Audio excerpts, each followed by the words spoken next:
2022 সালে 13 সেপ্টেম্বর একটি নতুন কমিটি গঠন করা হয়েছিল, যে কমিটি ছিল অযোগ্য কমিটি। আমরা সেই অযোগ্য কমিটির বিরুদ্ধে আমরা প্রতিবাদ করেছি এবং তীব্র প্রতিবাদ করেছি, এবং আমাদের বক্তব্য আমাদের মাননীয় ভারপ্রাপ্ত চেয়ারম্যান মহোদয়ের নিকট তুলে ধরা হয়েছে। আমাদের সম্মানিত মহাসচিব মির্জা ফখরুল ইসলাম আলমগীর সাহেবের মাধ্যমে এই দলকে যদি পুনর্গঠিত করতে হয়, আমরা যারা আজকে মাঠে ময়দানে আছি তাদের সাথে পরামর্শ করে নারায়ণগঞ্জ মহানগরকে পুনর্গঠিত করতে হবে।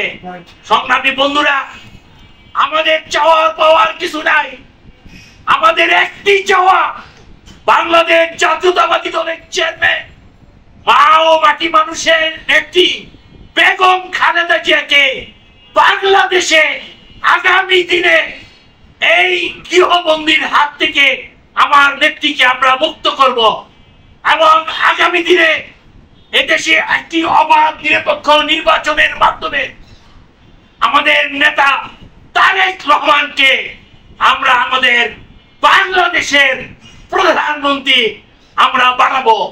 সংগ্রামী বন্ধুরা, লোভ লালসার মধ্যে থেকে আমাদের দল করতে হবে।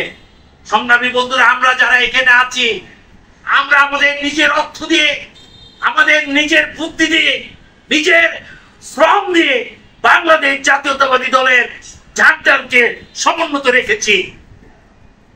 আজকে নারায়ণগঞ্জের একটি চিহ্নিত চক্রান্তকারী, যাদের সাথে সরকারের এজেন্সি যোগাযোগ আছে, যাদের সাথে সরকারের দলের আঘাত আছে, তাদের মাধ্যমে আজকে এই দল থেকে আমাদেরকে দূরে রাখার ষড়যন্ত্র করা হচ্ছে। তাই আমি তারেক রহমান সাহেবের নিকট আমার আকুল আবেদন থাকবে, অবিলম্বে নারায়ণগঞ্জ মহানগরকে পুনর্গঠিত করা হোক এবং জাতীয়তাবাদী দলের কেন্দ্রীয় কমিটির স্থায়ী কমিটির যে কোনো একজন সদস্যকে দিয়ে একটি তদন্ত কমিটি করা হোক। আপনারা জানেন, এই সরকার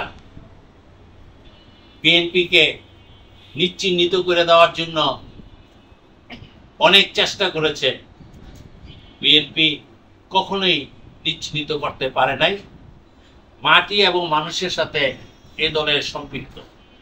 এই দলের ভাবমূর্তি বিনষ্ট করার জন্য নারায়ণগঞ্জের একটি কুচক্রী মহল এখনো সচেষ্ট। এই মাফিয়া শেখ হাসিনা সরকারের বিরুদ্ধে আমরা ঐক্যবদ্ধভাবে আমাদেরকে রাজনীতি করতে হবে।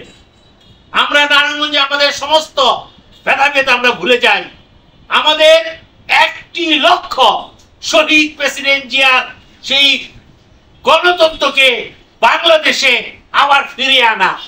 যেই সরকার এই শেখ হাসিনার পিতা শেখ মুজিবুর রহমান এই জুন মাসে 16 জুন বাংলাদেশে একদলীয় শাসন কায়েম করার পর 16 জুন এই সাংবাদিক ভাইরা আজকে যারা উপস্থিত, তাদের সমস্ত পত্রিকা বন্ধ করে দেওয়া হয়েছিল।